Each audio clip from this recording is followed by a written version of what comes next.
Waalaikumsalam Bu, silakan duduk. Ya Bu, perkenalkan di sini saya Bidan Mika. Ini dengan Ibu siapa? Ibu Ningsih. Ibu Ningsih habis periksa hamil ya Bu? Iya, Bu, ini sudah berapa bulan Bu? 9 bulan. 9 bulan ya. Boleh saya pinjam buku KIA-nya Bu? Jadi perkiraan lahirnya kapan Bu ini? 8 Oktober 2022. Sebentar lagi ya Bu. Nah baik Bu, karena ini tanggal persalinan Ibu sudah dekat, jadi di sini saya mau minta sedikit waktunya Ibu untuk saya jelaskan atau memberikan konseling mengenai persiapan dalam persalinan. Nah, apakah Ibu bersedia? Iya, bersedia. Baik ya Bu. Nah sebelumnya Ibu ada keluhan tidak Bu selama kehamilan ini? Tidak. Tidak ada ya Bu, alhamdulillah berjalan lancar berarti ya. Baik Bu, jadi sebelumnya Ibu sudah persiapan persalinan belum Bu? Belum. Belum nyiapin baju-bajunya? Udah siapin belum? Belum. Sudah tahu besok mau bersalin di mana? Sudah. Sudah mau bersalin di mana Bu Di rencananya? puskesmas. Puskesmas ya. Kalau begitu kita di sini bahas lebih dalam lagi mengenai apa saja yang harus Ibu siapkan. Kita mulai ya Bu. Nah ini mulai dari tanda-tanda persalinan. Tanda-tanda persalinan itu ada 2 Bu. Yang pertama ada rasa mules dari dalam perut. Atau rasanya tuh kayak mau BAB gitu Bu. Itu rasa ingin menerang. Itu makin lama itu makin teratur atau semakin sering keluarnya. Semakin frekuensinya makin banyak, intervalnya makin sedikit, atau jarak antar mulesnya itu semakin cepat ya Bu. Pokoknya mulus 1 sampai mulus kedua tuh makin sebentar lah. Terus mulusnya juga makin lama. Itu tanda persalinan yang pertama. Kemudian tanda persalinan yang kedua adalah keluarnya lendir dari jalan lahir. Selain itu, kalau keluarnya ketuban dari lahir itu juga termasuk dari tanda awal persalinan. Sampai sini paham Bu? Baik. Kemudian yang selanjutnya adalah tanda bahaya dalam persalinan. Nah, tanda bahaya dalam persalinan ini ada beberapa Bu. Yang pertama adalah keluarnya darah dari jalan lahir. Kalau darah keluar dari jalan lahir itu menunjukkan adanya permasalahan dari dalam perut. Bisa aja itu nanti dalam bahasa medisnya ada solusio placenta atau placenta previa. Itu nantinya katakanlah ada itu placentanya lepas dari rahim atau placentanya menutupi jalan lahir. Itu bisa menimbulkan adanya darah keluar dari vagina. Kemudian ada tali pusar atau tangan bayi yang keluar dari jalan lahir. Ini jelas ya Bu kalau ini jadi tanda bahaya dalam persalinan. Kemudian Ibu mengalami kejang, ini juga masuk tanda bahaya. Ibu tidak kuat untuk mengejan. Nah, kalau tidak kuat untuk mengejan ini juga bisa mengakibatkan bayi tidak bisa keluar dari dalam rahim. Terus ada air ketuban keruh dan berbau. Kalau air ketubannya keruh dan berbau itu bisa menunjukkan adanya gawat janin atau infeksi ya Bu. Jadi ini perlu diperhatikan. Dan yang terakhir itu adalah ibu gelisah atau mengalami kesakitan yang berat. Ini juga menjadi tanda bahaya.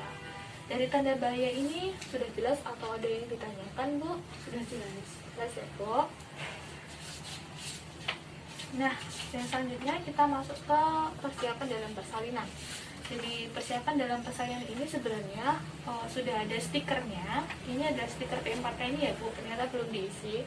Nanti silakan diisi di rumah atau ini saya bantu pengisiannya. Ini dengan Ibu Ningsih ya. Persiapan persalinannya kapan Bu? 8 Oktober 2022. 8 Oktober. Nah, pertama di sini adalah penolong persalinan. Jadi ini perlu merencanakan besok tidak ditolong oleh siapa? Bisa bidan, dokter atau tenaga kesehatan lain yang mumpuni dalam menolong persalinan.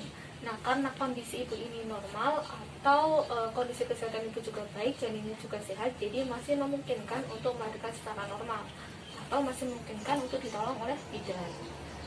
Gitu ya Bu, paham? Jadi Bu besok bisa memilih hendak ditolong bidan atau dokter atau yang lainnya.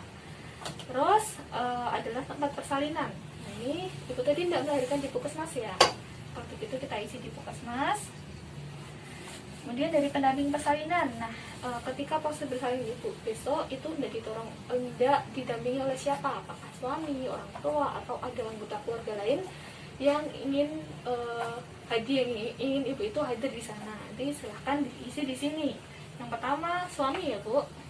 Itu kita isi suami dulu. Terus ini lanjut ke transportasi Bu. Jadi nanti untuk menangani kegawat daruratan atau ada kemungkinan yang tidak diinginkan, sebaiknya ini transportasi ini juga dipilihkan ya Bu. Di situ bisa menggunakan kendaraan pribadi atau bisa kalau ada itu ada ambulan di desa. Nah, ibu ini sudah ada kendaraan bu? Sudah ya, sudah ada kendaraan pribadi begitu ya. Kemudian siapkan juga bu calon pendonor darah. Jadi ini ibu apakah ada anggota keluarga yang memiliki golongan darah yang sama? Itu kalau ada besok kalau bisa ada penggantinya juga. Jadi selain pendonor darah yang pertama ada pendonor darah yang kedua, itu untuk mengantisipasi adanya gangguan daruratan. Di sini paham bu? Paham. Nah nanti stikernya silakan ditempel di depan pintu ya bu. Jadi nanti biar ibu kadirnya itu tahu, atau ketika ada gangguan daruratan bisa langsung mengambil keputusan berdasarkan ini ya bu. Nah selain yang ada di sini, ibu juga perlu mempersiapkan bu. Yang pertama itu adalah mengenai pengambilan keputusan. Nanti jadi kalau semisal ada gangguan daruratan itu ibu bakal tahu nanti tenaga kesehatan juga bakal tahu nih kepada siapa kami tidak bertanya apabila perlu diambil keputusan yang tepat dan segera untuk mengantisipasi hal-hal yang tidak diinginkan. Nanti apakah pengambil keputusan diserahkan sepenuhnya kepada suami atau nanti ada penggantinya siapa. Selain itu siapkan juga buku tabungan bu atau jaminan kesehatan.